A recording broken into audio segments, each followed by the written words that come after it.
Good morning, good afternoon, good evening, wherever you are. My name is John Duke Anthony. I'm the founding president and chief executive officer of the National Council on U.S.-Arab Relations. اسمي جون دوك أنثوني رئيس وتنفيذي لمجلس الوطني علاقات عرب وأمريكي.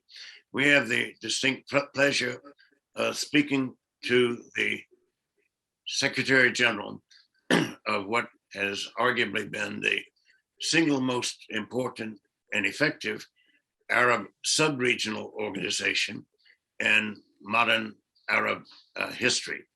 Established in 1981, the GCC has had annual summits. It has ministerial meetings on a quarterly basis, and at times emergency meetings. It has been a vital and viable and vibrant partner of the United States, especially in addressing matters pertaining to regional defense and stability.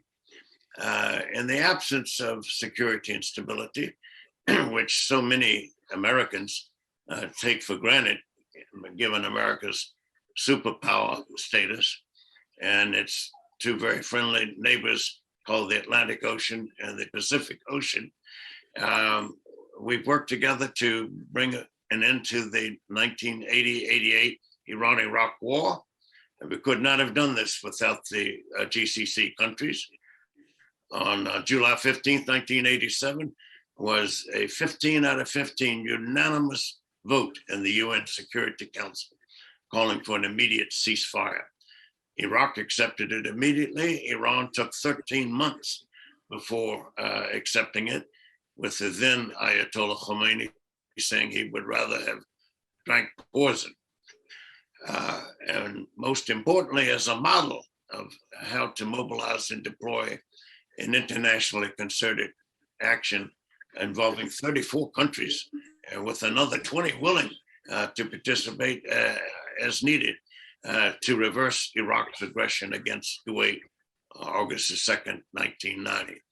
And together, not separate, we were able to restore safety and security, freedom, national sovereignty, political independence, and territorial integrity of Kuwait, which had been steamrolled by Iraq's vastly greater, more numerous, more experienced, and recently experienced armed forces in 1990, 1991, known as the Desert Shield and Desert Storm in Western parlance, but the Azmat Kuwaiti, or the Kuwait crisis, more particularly in Arabic, because that's what it was. It was not a Gulf War per se.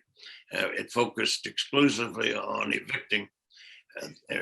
evacuating and evicting Iraq's armed forces from Kuwait, whose sovereignty, independence, and territory it had so blatantly and nakedly violated. And we have continued to work together in search of greater regional peace, prosperity, and the underpinnings of security and stability, without which one cannot plan, one cannot anticipate, one cannot prepare, let alone envision being effective. To help us navigate some of these issues that are so poorly misunderstood or poorly understood, though they're quite much misunderstood, but they're poorly understood. And so we lack the relevant information at times, insight, knowledge, understanding. And absent those four phenomena, forces, and factors, it's little wonder that we are short on the analysis front, let alone the wisdom front, in terms of American policies and positions and American actions and attitudes regarding the six-state Gulf Cooperation Council of Bahrain, Kuwait, Oman, Qatar, the United Arab Emirates, and Saudi Arabia. Without further ado, I want you to realize that we have a Kuwaiti career civil servant who served as Kuwait's Minister of Finance, arguably no more important or vibrant and dynamic and regionally and internationally relevant Kuwaiti ministerial portfolio exists. And this has been the case since even before Kuwait was independent. Indeed, in 1954, 7 years before it was fully independent, when the British abrogated its long-standing treaties for defense and foreign relations pertaining to Kuwait, Kuwait became a foreign economic assistance development aid provider to the less developed world. At one time, there were 88 countries benefiting from Kuwait. Now the number, I'm told, is closer to 120. And all of the recipients have gone on record as acknowledging Kuwait's national sovereignty and its political independence and territorial integrity. So you've had His Excellency serve in that particular ministry, but also reflective of the majority of the GCC populations being youthful. He has been the Minister of Education and the Minister of Higher Education, and specialized at the academic university level as a professor of science and technology. He has his graduate degrees from the University of Illinois at Urbana, I believe, and has been in this position, will be 2 years this coming February the 1st of 2022. When we talk about the youth aspect, there are close to 1 million GCC citizens who've obtained their higher education in one form or another from the United States. Contrast that with the number of Americans who've obtained their 4 years undergraduate education from a university in the GCC countries. And if you round them off to the nearest even number, that number is 0.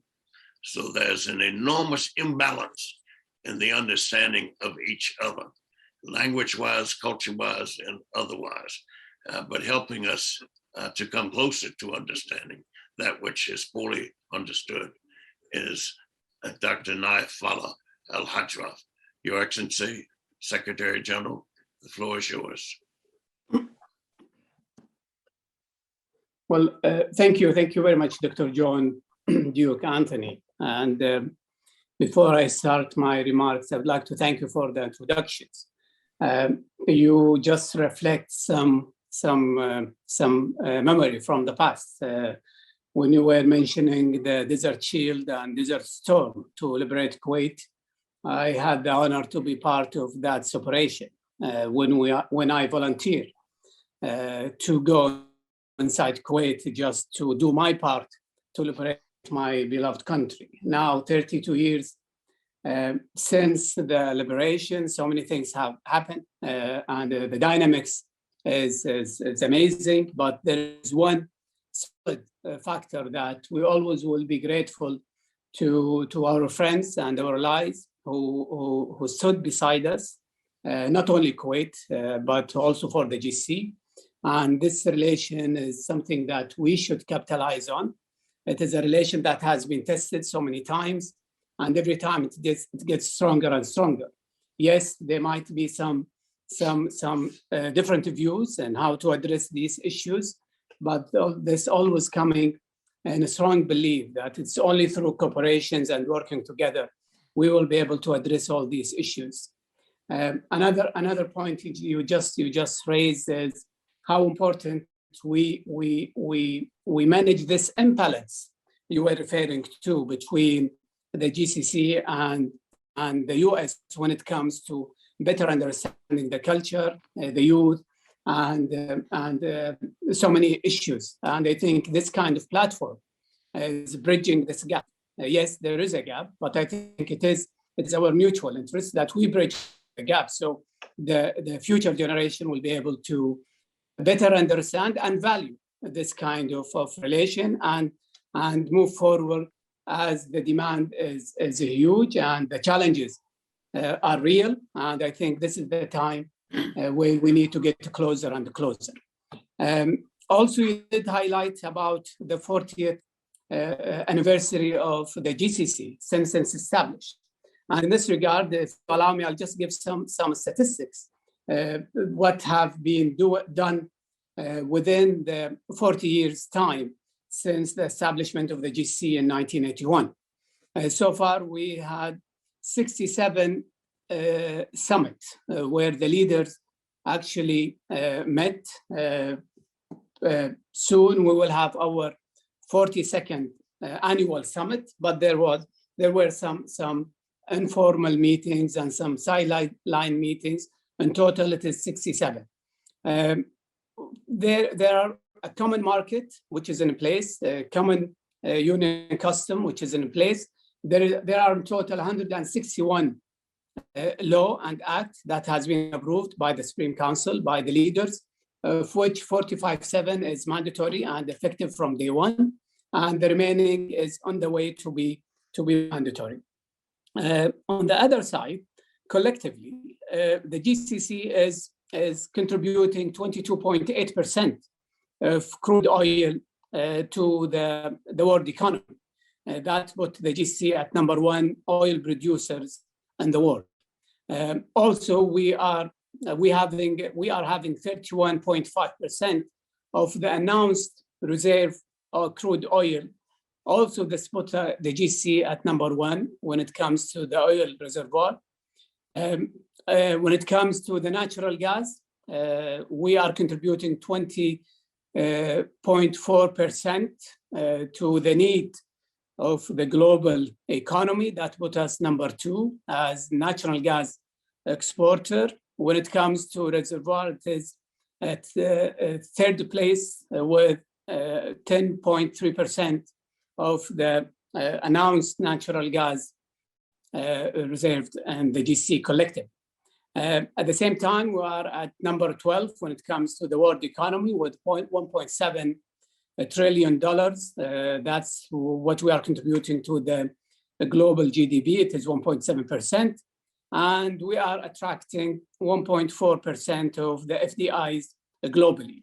So these are some statistics just to set the floor, what we are talking about and what have we achieved over the last 40 years. Yet, there is a huge transformation and development plans that's undergoing now in all 6 member state countries. And I think there are billions of dollars being allocated.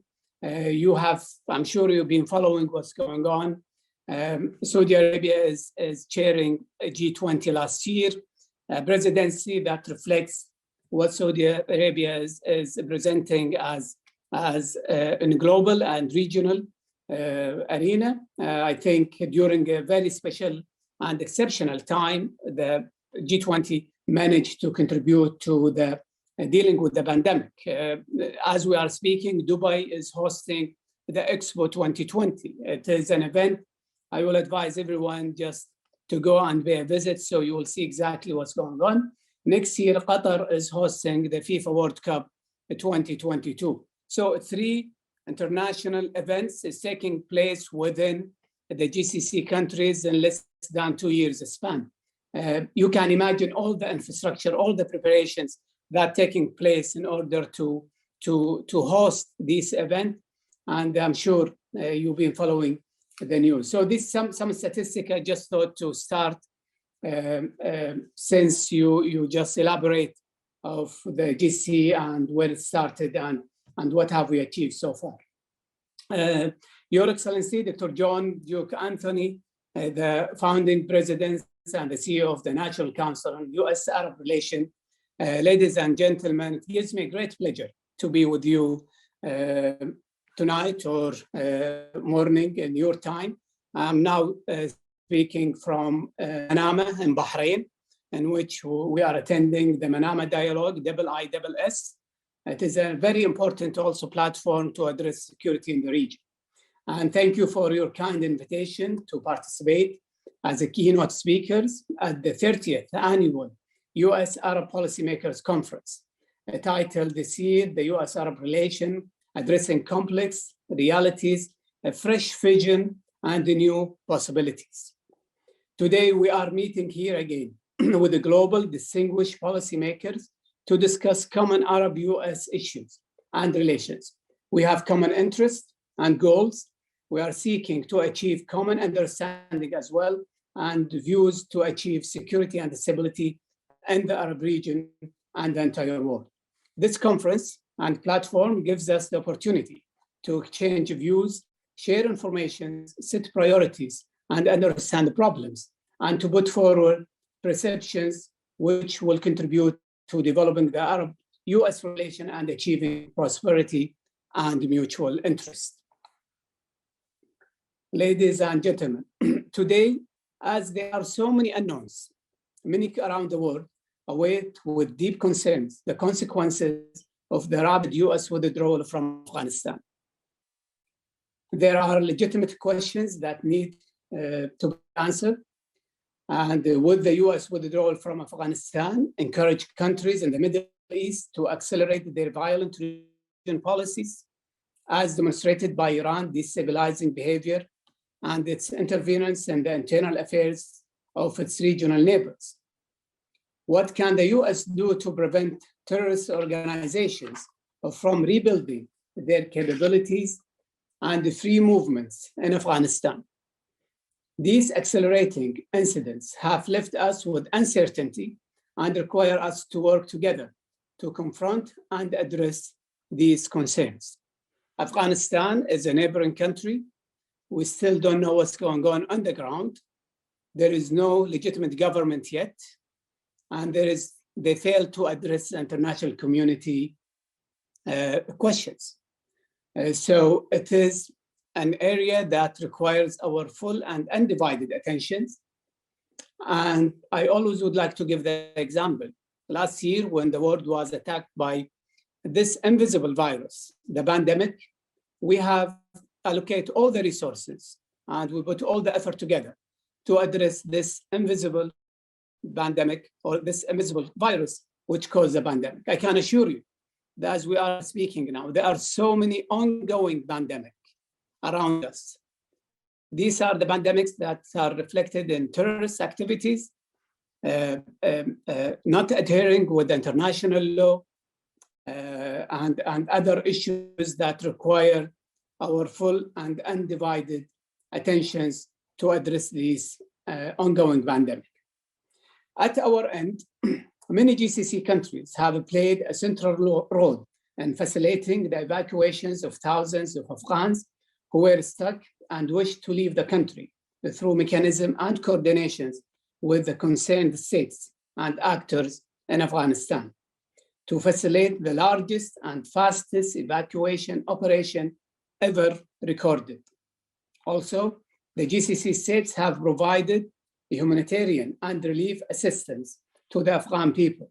In this regard, we call on the international community to shoulder its responsibilities for providing humanitarian support to Afghan people and to urge all Afghan parties to recourse to dialogue and to prioritize the national interest over all ideological, ethnic, and sectarian considerations, and not to restore to the use of threat of force so as to achieve comprehensive political solutions leading to a free, stabilized, and independent Afghanistan in which there will be no place for terrorists or illegal groups. Ladies and gentlemen, I cannot speak in this forum without highlighting the US-GCC partnership, in which I would like to emphasize that this is a long-standing strategic partnership that had existed over decades. Such partnership was based on solid historical foundations and values of joint cooperation and mutual interest, aiming to enhance regional and international stability, security, and prosperity, based on a firm understanding that the security of the region depends on the adherence to the principles, the human values, laws, and resolutions of the international community.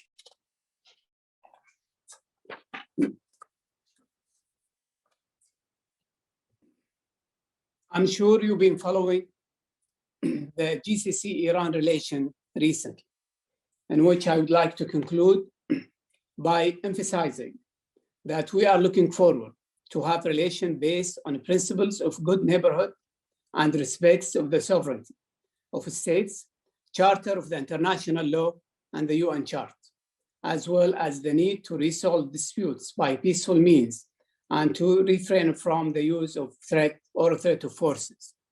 We hope that the new Iranian president, Ibrahim Raisi, will have a positive role in building a bridge of trust between the GCC and Iran through the commitments to the international law and practices that govern the relation between states. Unfortunately, Iran's continue to fail to fulfill its commitments and its violations and rising uranium enrichment rates beyond those needed for peaceful use is certainly an alarming indicator and raises significant questions about the peaceful or military nature of the Iranian nuclear program. Hence, we call on Iran to abandon this step and to fully cooperate with international atomic energy agencies. Vienna talks should not be limited to the JCPOA, but it should address the Iranian destabilizing behavior in the region. Moreover, these war-related hostilities have endangered the safety of international navigation and oil installations more than once. Perhaps the recent incidents were targeting an oil tanker in the international waters offshore the Sea of Oman last July, in July 29, 2022, as well as the attempt to hijack another tanker on August 3, 2021, offshore the Emirates of Fujairah and United Arab Emirates. Therefore, the international community shall assume its responsibilities vis-a-vis those attacks based on the principles of international law to ensure that they will not be repeated in the future and to preserve the free movements of trade and oil supplies in this vital region of the world, preserving the maritime security and waterways shipping lines. Finally, from this platform of this annual conference of the policymakers, we affirm that the GCC message for dialogue, peace, and stability, as well as the need for hard and continuous work to achieve growth and prosperity for everyone. Thank you very much, Dr. Anthony, and I would like to appreciate all the effort your team taking to put this virtual meetings happening today. Thank you very much. Thank you, Your Excellency. And I wanted the viewership audience to realize that just yesterday, within the last 24 hours plus, there was a meeting between His Excellency, the GCC Secretary General, and Robert Malley, the President's Special Representative with respect to matters pertaining to Iran.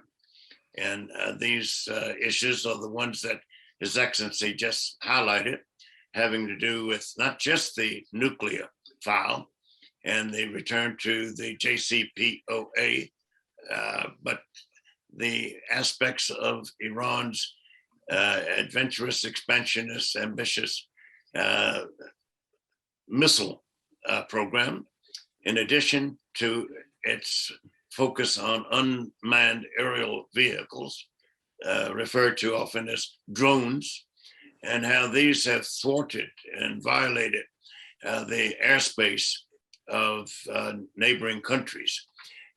Not mentioned, but certainly unique among nations, is that Iran's constitution obligates any Iranian government, every Iranian government, to do what it can to export the country's revolution. One would be hard pressed to cite another international or national constitution of any country that has such a bold and anti-international law interventionist tenet as a moral, political, national duty and obligation of the country's citizenry.